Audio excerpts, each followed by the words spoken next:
अरे सोन कैल बाल मुहो सोन कैल रजऊ का चौड़ी गाली सुन कैल रजऊ। अरे कचौड़ी गाली सुन कैल रजऊ। अरे मिर्जापुर सहरिया गुलजार हो का चौड़ी गाली सुन कैल बलमू। हाँ सोन कैल बालमू हो सोन कैल बालमू का चौड़ी गाली सुन कैल बालमू। हे सोन कैल बालमू हो सोन कैल बालमू का चौड़ी गाली सुन कैल बालमू। हमरे मिर्जापुर के कैला गुलजार हो का चौड़ी गाली सुन कैल रजऊ। अरे सवानवा में ना जइबै ना नदी।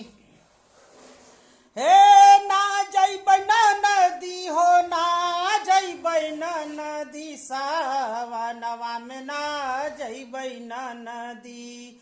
हे सवानवा में ना जइबै ना नदी। अरे बीरन भैया अइले नवैया हो सवानवा में ना जइबै ना नदी।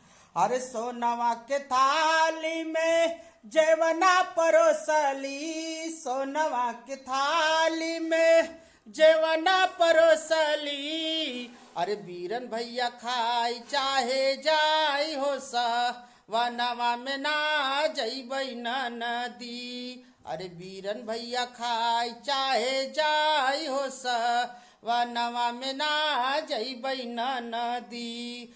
ना जइबै ना नदी हो ना जइबै ना नदी। सवानवा में ना जइबै ना नदी। अरे बीरन भैया खाई चाहे जाई हो सवानवा में ना जइबै ना नदी।